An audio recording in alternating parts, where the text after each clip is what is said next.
Maqaa Abbaa, kan Ilmaa, kan Hafuura Qulqulluu, sadan Waaqa tokkootti ni amanna. Ameen. Maqaa Abbaa, kan Ilmaa, kan Hafuura Qulqulluu, sadan Waaqa tokkootti ni amanna. Ameen. Maqaa Abbaa, kan Ilmaa, kan Hafuura Qulqulluu, sadan Waaqa tokkootti ni amanna. Ameen. Obboloonni amantaa Ortodoksii Tawaahidoo hundumti keessan baga yaadannoo ifa dhaloota gooftaa fi fayyisaa keenya qoricha keenya Iyesuus Kiristoos nagaadhaan geessanii ameen baga walumaan geenye. Har'a gabaabsee mata duree walaloo wayitiin wajjiniin caqasnee darbina. Mata duree walaloo kootiis baga gammaddan fayyisaan isiniif dhalateera mata duree jedhudha. Anaaf arraba dubbii isiniif gurra dhageettii laatee gidduu keenyatti argame akka nu gaggeessu fedhaaf jaalalaa Waaqayyoo nuuf haa ta'u. Ameen. Walaloo Hafuuraa. Walaloo Hafuuraa baga gammaddanii fayyisaan isiniif dhalateera.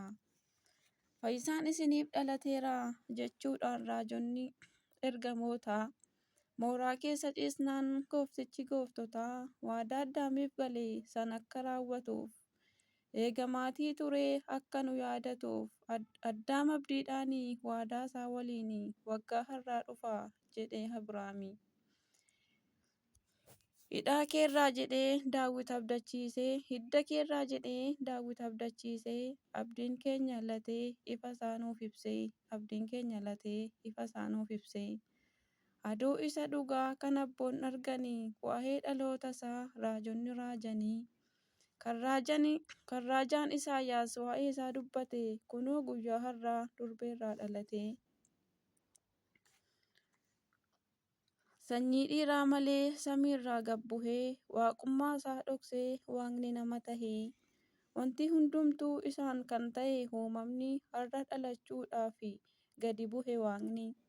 Ifni waaqummaa isaa tiksitoota naasisee Beetlehem kunoo ni ife baay'isee.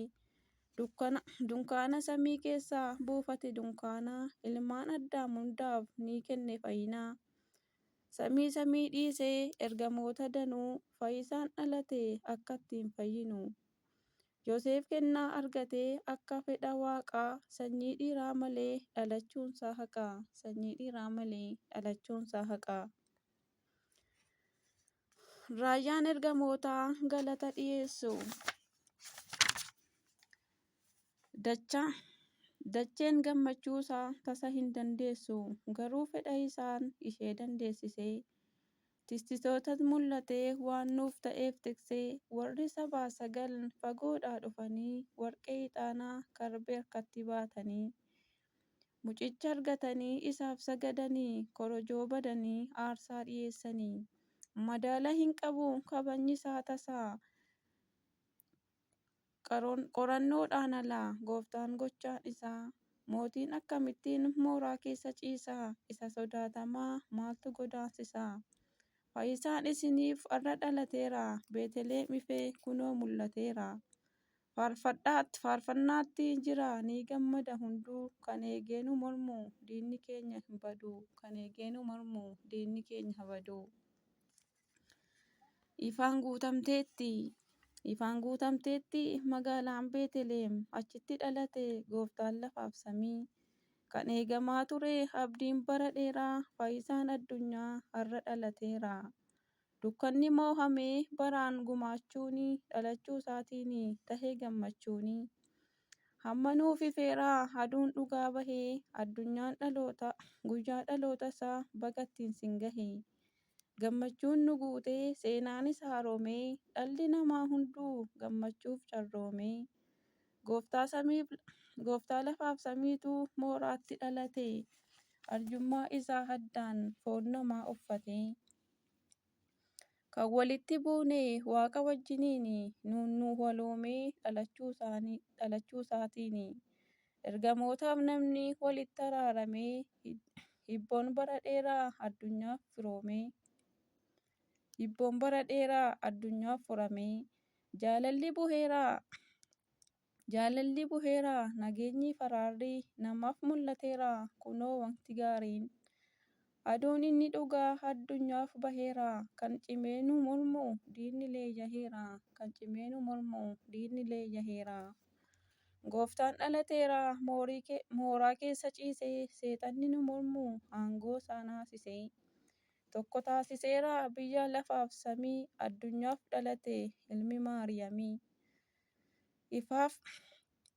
Ifaaf ibsaan dhugaa gooftaanoo dhalate. Beetlehem gammadde ifaan kan guutamte. Raajonni raajanii bara dheeraa sanii. Amma raawwateera guyyaan isaa geenyaanii.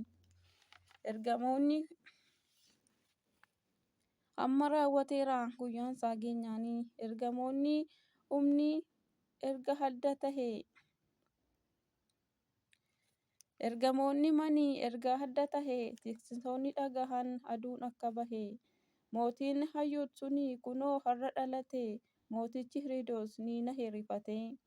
Warri baha fagoo kennaa qabatanii. Eessa jira jechuu Hiridoos gaafatanii. Urjii ilaalanii dhufanii sagadu. Isa argatanii mee akkam gammadu. Guyyaa addaa kana baguma geessanii. Kiristaanni hunduu baga gammaddanii. Guyyaan kun addaa faarfadhaa ililchaa. Daa'ima dhalateef mee galata galchaa. Daa'ima dhalateef mee galata galchaa.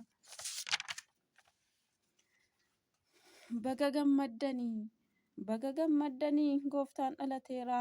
Uumaan lafaaf samii addunyaaf ifeera. Waaqayyo dhalateemi akkam gammachiisa. Maariyaam kan nuuf deesse uumaaf jiraachisa. Ergamoonni waaqaa kan isa faarsan suni. Ililleef galataan kan isa faarsanii. Samii gubbaa irraa dhufee nuuf dhalate. Addunyaa fayyisuuf ilmaansaa jaallate. Foon namaa uffatee waaqni lafaaf samii. Akkam gammaddu ree ijoolleen Addaamii.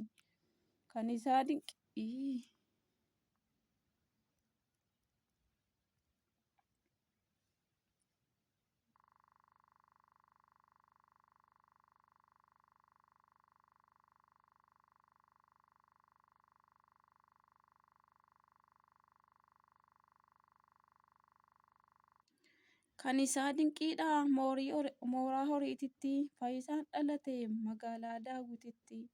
Guyyaan isaa yoo gahu mishiraachoo himame. Cubbuun hamaan suni waaqayyoon diigame.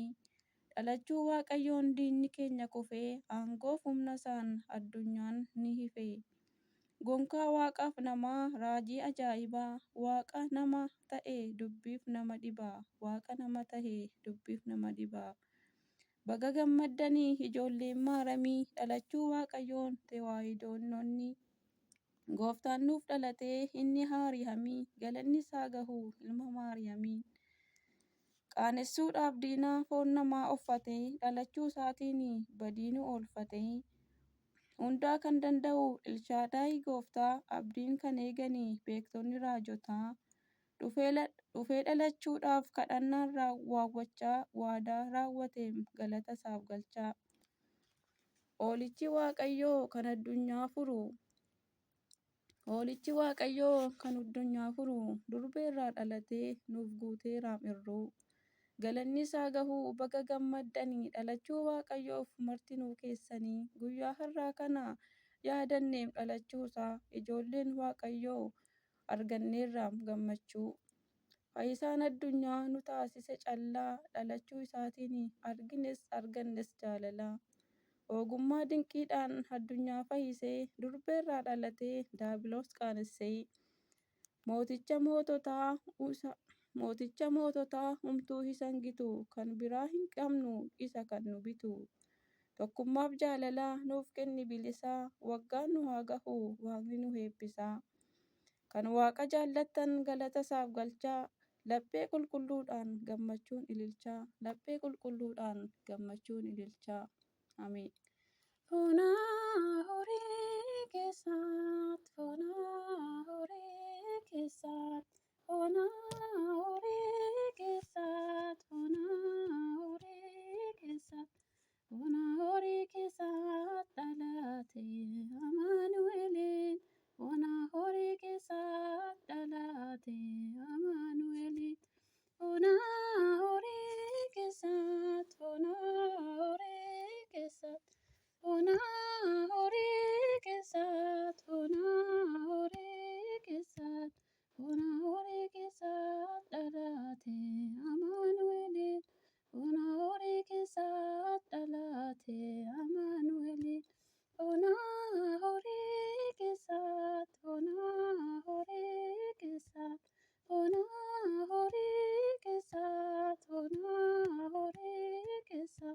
Bona.